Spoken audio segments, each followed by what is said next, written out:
നമസ്കാരം. നവമി കിച്ചണിലേക്ക് എല്ലാവർക്കും സ്വാഗതം. നമ്മൾ ഇന്നിവിടെ ഒരു സ്പെഷ്യൽ കറിയാണ് തയ്യാറാക്കുന്നത്. കുമ്പളങ്ങ മുളക് പക്ഷം. ഇങ്ങനെ ഒരു കറി നിങ്ങൾ യൂട്യൂബിൽ കണ്ടിട്ടേ ഉണ്ടാവില്ല. ഇത് വളരെ കുറഞ്ഞ ചേരുവകൾ കൊണ്ട് എളുപ്പത്തിൽ തയ്യാറാക്കാൻ പറ്റിയ ഒരു കറിയാണ്. കുമ്പളങ്ങ ഇഷ്ടപ്പെടുന്ന എല്ലാവർക്കും ഈ കറി വളരെയധികം ഇഷ്ടപ്പെടും. അധികം ചേരുവകളൊന്നും ഇതിന് ആവശ്യമില്ല. തേങ്ങയോ തൈരോ ഒന്നും നമ്മൾ ഉപയോഗിക്കുന്നില്ല. കുറഞ്ഞ ചേരുവകൾ വെച്ച് എളുപ്പത്തിൽ തയ്യാറാക്കാൻ പറ്റിയ ഈ കറി അമ്മയാണ് നിങ്ങൾക്ക് വേണ്ടി തയ്യാറാക്കുന്നത്.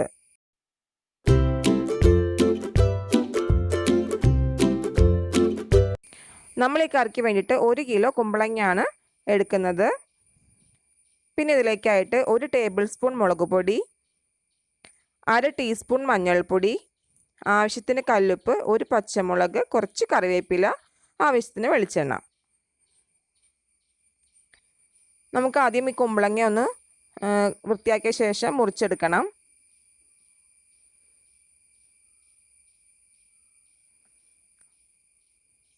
തൊണ്ടെല്ലാം കളഞ്ഞ ശേഷം അകത്തെ ഭാഗവും കളഞ്ഞിട്ട് നമ്മൾ ഇതുപോലെയാണ് ഇത് ചെറിയ കഷ്ണങ്ങളാക്കേണ്ടത്.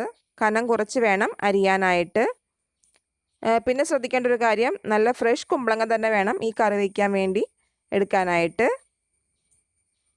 എന്നാൽ മാത്രമേ കറിക്ക് നല്ല സ്വാദ് കിട്ടുള്ളൂ കേട്ടോ. നമുക്കിനി ഈ കുമ്പളങ്ങയെല്ലാം ഒരു പാത്രത്തിലേക്ക് ഇട്ട് കൊടുക്കാം.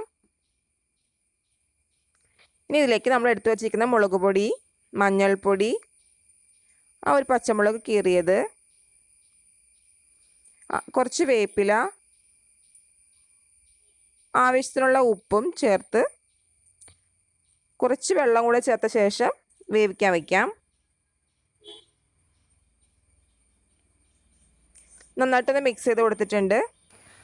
ഇനി നമുക്കിത് മൂടി വെച്ച് വേവിക്കാൻ വയ്ക്കാം.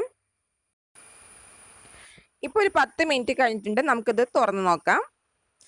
ഇപ്പോൾ ഇതിൽ അത്യാവശ്യം നല്ലപോലെ വെള്ളമുണ്ട്. നമ്മൾ ഒഴിച്ച വെള്ളം കൂടാതെ കുമ്പളങ്ങയിൽ നിന്ന് കുറച്ച് വെള്ളം ഇറങ്ങി വന്നിട്ടുണ്ട്. ഇപ്പോൾ കുമ്പളങ്ങ പാതി വേവേ ആയിട്ടുള്ളൂ. ഇത് മുഴുവൻ വേവുമ്പോഴത്തേക്കും വെള്ളവും പാകത്തിനായിക്കോളും. നമുക്ക് ഇനിയും മൂടി വെച്ച് തന്നെ വേവിച്ചെടുക്കാം. ഒരു 10 മിനിറ്റ് കൂടെ കഴിഞ്ഞിട്ടുണ്ട്. നമുക്കിപ്പോൾ തുറന്ന് നോക്കാം. ഇപ്പം നോക്കുമ്പോൾ വെള്ളമൊക്കെ വറ്റി കുമ്പളങ്ങയെല്ലാം വെന്ത് നല്ല പാകത്തിന് വന്നിട്ടുണ്ട്. ഇപ്പോൾ ഇതാണ് നമ്മുടെ കറിയുടെ ഒരു പരുവം എന്ന് പറയണത്. ഇനി നമുക്കിതിലേക്ക് ചേർത്ത് കൊടുക്കേണ്ടത് വെളിച്ചെണ്ണയാണ്. നമുക്കിതിലേക്ക് 2 ടേബിൾ സ്പൂൺ വെളിച്ചെണ്ണ ചേർത്ത് കൊടുക്കണം. ഇതിൻ്റെ ഹൈലൈറ്റ് എന്ന് പറയുന്നത് തന്നെ ഈ വെളിച്ചെണ്ണയിലാണ്. പ്രധാനമായിട്ടും വെളിച്ചെണ്ണയും കറിവേപ്പിലയും അതാണ് ഈ കറിക്ക് കൂടുതൽ സ്വാദ് കൊടുക്കുന്നത്. കറിവേപ്പിലയും കൂടി ചേർത്ത് കൊടുത്തിട്ട് നമുക്ക് ഗ്യാസ് ഓഫ് ചെയ്യാം. അപ്പോൾ നമ്മുടെ കറി തയ്യാറായിട്ടുണ്ട്. പിന്നെ ഈ കറി തയ്യാറാക്കുമ്പോൾ ശ്രദ്ധിക്കേണ്ട പ്രധാനപ്പെട്ട ഒരു കാര്യമുണ്ട്. ഇതൊരിക്കലും കുക്കറിൽ ചെയ്യരുത്. ഇത് അടുപ്പിൽ തന്നെ വെച്ചിട്ട് ചെറിയ തീയിൽ വേവിച്ചെടുക്കുമ്പോഴാണ് കറിക്ക് നല്ല സ്വാദ് കിട്ടുള്ളൂ. അപ്പോൾ അത് എല്ലാവരും പ്രത്യേകം ശ്രദ്ധിക്കുക. അപ്പോൾ നിങ്ങൾ ആദ്യമായിട്ടാണ് ഈ വീഡിയോ കാണുന്നതെങ്കിൽ ഇതുവരെയും സബ്സ്ക്രൈബ് ചെയ്തിട്ടില്ലെങ്കിൽ പ്ലീസ് ഒന്ന് സബ്സ്ക്രൈബ് ചെയ്യുക. ഒപ്പം തന്നെ തൊട്ടടുത്തുള്ള ബെൽ ബട്ടണും മറക്കാതെ പ്രസ് ചെയ്യുക.